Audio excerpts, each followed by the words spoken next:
में जो वेद जाना ना, ऐसा सदगुरु का वचन। तो सदगुरु कबीर इसीलिए साहेब के मार्ग को निअक्षर मार्ग कहा जाता है। निअक्षर सार शब्द का मार्ग। अक्षर का मतलब होता है 52, जो हिंदी में जो 52 अक्षर है, 52 अक्षर में वेद किताब पुराण इन सब की रचना का आयाम है। और सदगुरु साहेब कहते हैं ये रचना का आयाम संसार में है, लेकिन मेरा भेद इससे परे, इसलिए उसको निहि अक्षर साहेब। तो निहि अक्षर वेद की प्राप्ति के लिए साहेब ने जो साधन बताए उसको ही सुरती का साधन साहेब ने कहा। तो ये कबीर साहब का मार्ग जो है सतपंथ का मार्ग है और शुद्ध वेद का मार्ग। इस मार्ग में बिना पुस्तक की जानकारी के भी सदगुरु की कृपा को प्राप्त किया मनुष्य जो है वो अमर पद को पा सकता है। इसलिए इसको सुरती का मार्ग, क्योंकि सुरती से उस मार्ग में जाने के लिए पोथी की आश्रय की जरूरत नहीं है। इसलिए जब धर्मदास साहेब को सदगुरु कबीर साहब ने ज्ञान उपदेश दिया, परसों माधवगढ़ में साहब रहे और वो प्रश्न करते थे और साहब उसका उत्तर देते। तो धर्मदास ने प्रश्न क्या किया, पूरा कबीर सागर पढ़कर देखना। धर्मदास ने प्रश्न भी इसी जगत कर किया, क्योंकि जहां आदमी उलझा रहता है उसी को तोड़ना चाहता है।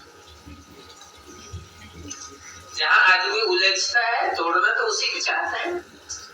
तो धर्मदास साहेब ने जो व्रत पूजा उपासना तीर्थ व्रत देवी देवता इसी मुकाम के चारों तरफ तो वो गिरा ही हुआ है, तो प्रश्न भी उसी का ही किया।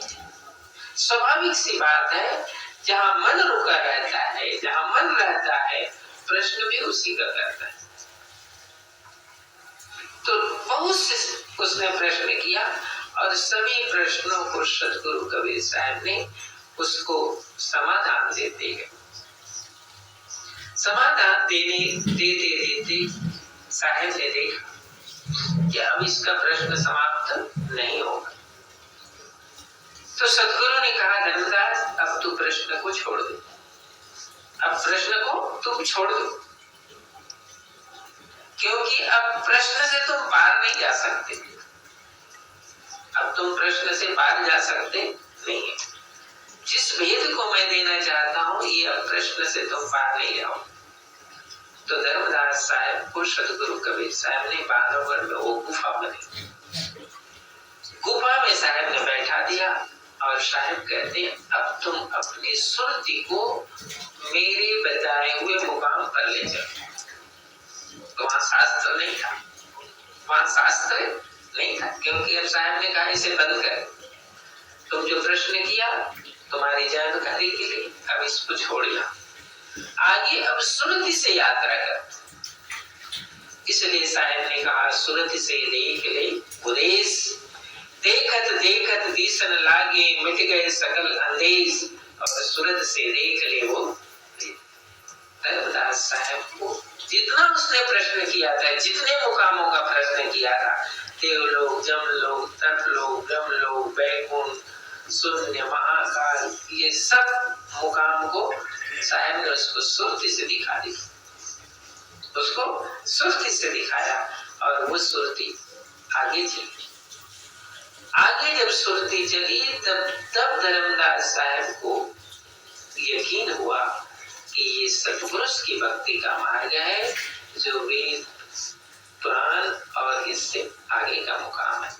तब वहां से उस ध्यान से उतरने के बाद धर्मदास साहब कबीर साहब के शिष्य हुए, पहले शिष्य हुए।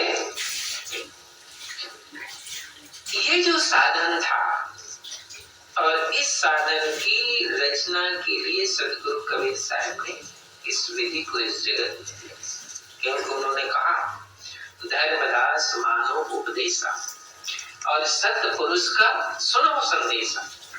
हे धर्मराज, अब वो समय आया है, तू मेरे वचन को मानेगा वचन को, तो आगे का संदेश मैं तुम्हें सुनाऊंगा, और तुम वचन नहीं मानोगे तो मैं संदेश को यहीं बंद कर दूंगा। तो साहब ने कहा, धर्मदास मानो उपदेशा, ये सत्पुरुष का सुनो संदेश, ये सत्पुरुष का संदेश को तुमको मैं सुना। आरती अजर लोक में कीना, सो आरती मैं तुमको दे। इस शब्द से ये तथ्य सामने आता है कि साहब ने ये कहा, आरती अजर लोक में कीना, आरती उस अजर मुकाम में हुआ है, उस आरती का वेद मैं तुमको दे रहा हूं।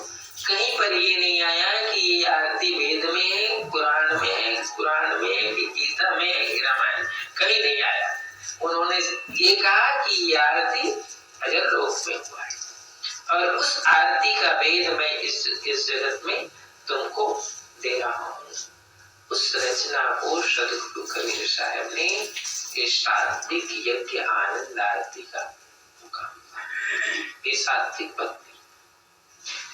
और धर्मदास साहब ने उस भक्ति को सदगुरु कबीर साहब से प्राप्त किया। सिर पर साहिब राखिए, चलिए आज्ञा माए, और कहें कबीर उस दास का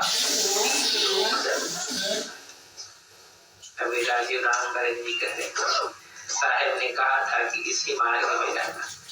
आज भी मैं वही कह रहा हूँ, तुम इसी मार्ग में ही रहना, सुरति को यही रखना। यदि गुरु के मार्ग में आए हो तो सुरति वहीं रखना,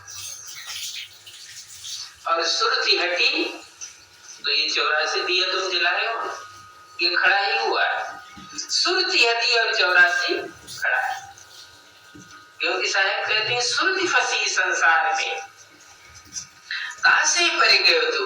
ये तुम आप भक्ति करते हो, सुमरन करते हो, साधन करते हो।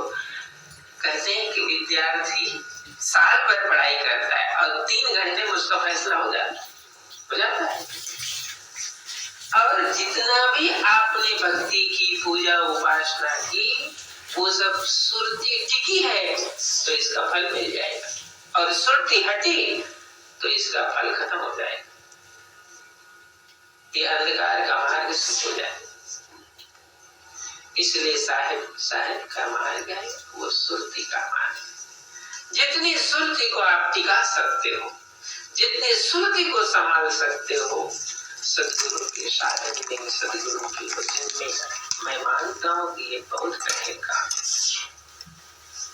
और कठिन केवल उसी के लिए है, कठिन उसके लिए है जो अपने चारों तरफ पूरे संसार को फैला कर रखा है, उसी के लिए कठिन। लेकिन जिन्होंने सदगुरु की भक्ति को संभाल कर रखा है, एक उदाहरण है, सुरति कैसे टिकाई जाती, ये सत्य उदाहरण बता रहा हूँ। वो राजस्थान से आए हमारे, वहाँ एक भक्त, जैसे हमारे मान साहब सर्वेश्वर साहब, इनके आश्रम से जुड़े कई भक्त होंगे, और आदि व्याधि तो जीवन में आती रहती, किसको नहीं आती, सबको आती। अंदर सो किया काम देखा, जो देखा सो दुखिया, आदि व्याधि किसको नहीं आती। तो वो गुरु का शिष्य था, वो भक्त गुरु का शिष्य था, तो उसको जो है शरीर है उसको पैरालिसिस हो गया, उस शिष्य को, और अवस्था भी ज्यादा हो गई थी लेकिन पैरालिसिस हो गई। तो वहां पर एक स्थान है, किसी संत या किसी का स्थान है, लोग उस स्थान पर किसी की समाधि वहां ले जाकर के उनको परिक्रमा करवाते हैं। तो हो सकता है कुछ लोगों का पैरालिसिस ठीक हो गया। तो उनके जो लड़के बच्चे थे, उन लोगों ने पिताजी से कहा कि पिताजी आप वहां चलो, वहां परिक्रमा करोगे तो आपकी ये बीमारी ठीक हो जाए। उसने अपने बेटे से क्या कहा, देखो मैं ठीक हूं चाहे नहीं ठीक, लेकिन मैं वहां जाने वाला, क्योंकि एक बार मैंने अपने सदगुरु की परिक्रमा कर ली है, और यदि इस सदगुरु की परिक्रमा मैंने कर ली है, इसको तोड़ूंगा या छोड़ूंगा तभी वहां परिक्रमा होगी। एक साथ तो दो परिक्रमा नहीं होगी ना, एक साथ दो परिक्रमा नहीं हो सकती। बेटा शरीर तो छूटेगा, ठीक है, मैं ठीक हो जाऊंगा, तुम कहते हो ठीक हो जाऊंगा, 2 साल 10 साल इतना ही तो ठीक होऊंगा, लेकिन मैंने जो गुरु की परिक्रमा की है वो तो टूट जाएगा। और गुरु की परिक्रमा जब टूट गई तो गुरु सीढ़ी से उतरे शब्द विमुखा होए, और ताको काल घसीटिए और राख सके नहीं। ये तो सीढ़ी से मैं उतर गया, और जब मैं सीढ़ी से उतर गया तो तुम कंचन का महल भी बनवा दोगे तो वो महल भी तो छूट जाएगा, फिर वो मुकाम कहाँ मिलेगा, वो साधन कहाँ मिलेगा।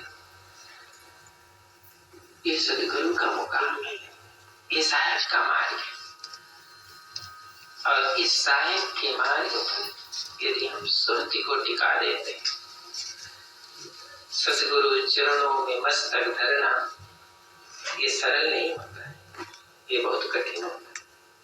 गुरु के चरणों में मस्तक झुकाना ये बहुत कठिन होता है,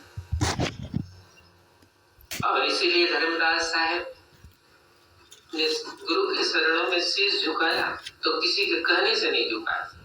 और यही बात याद रखना चाहिए, हर किसी को यदि शीश झुकाना है तो किसी के कहने से नहीं झुका,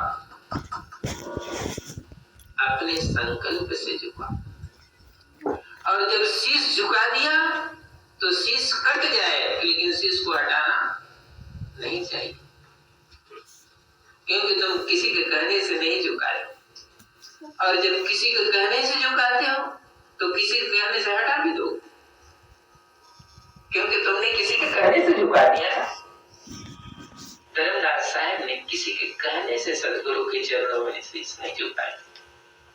सदगुरु कबीर साहब की ज्ञान बोध से उसने शीश झुकाया, और शीश ऐसा झुकाया कि धन दान सब कुछ छूट गया, लेकिन उसने अपना शीश नहीं हटाया, वहां से उसने शीश नहीं हटाया।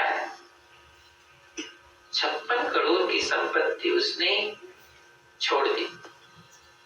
और हम धर्मदास साहब की ये पूर्णिमा को मनाने जा रहे हैं, ये जो माह है धर्मदास साहब की जयंती माह है ना। तो धर्मदास साहब का जन्म, चलो माता पिता ने एक जन्म दिया था, दूसरा जन्म सदगुरु से हुआ था, दूसरा जन्म उसका सदगुरु से हुआ था। सारा संसार, सारे लोग सारे आयोजन करते हैं सबके लिए, सब आज जन्म मेहनत मजदूरी सब कुछ करते, एक मुकाम एक स्थान प्राप्ति के। जब सदगुरु के ज्ञान उसको प्राप्त हुआ तो उसने बांधवगढ़ की भूमि छोड़ दी, बांधवगढ़ की भूमि छोड़ दी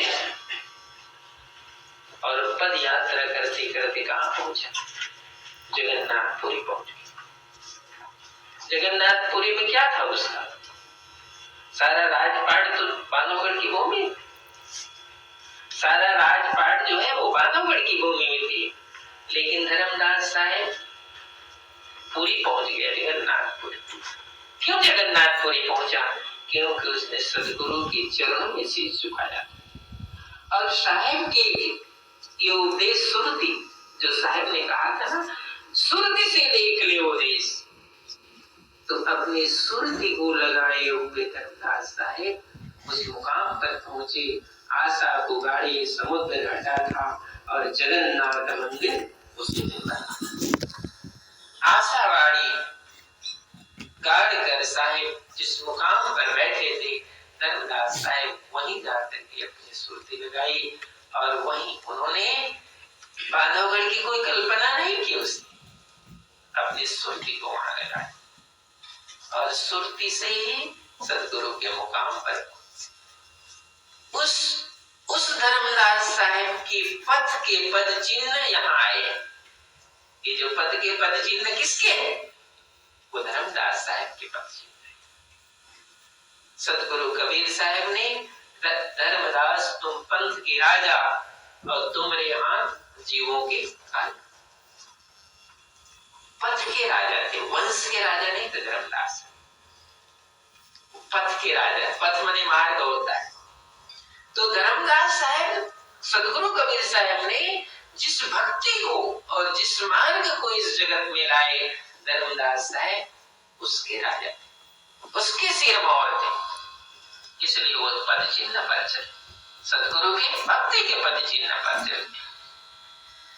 तो ये यहाँ मॉरिशस के टापू में भी ये भक्ति जो आई, ये शब्द की भक्ति और ये निरक्षर साधन की भक्ति।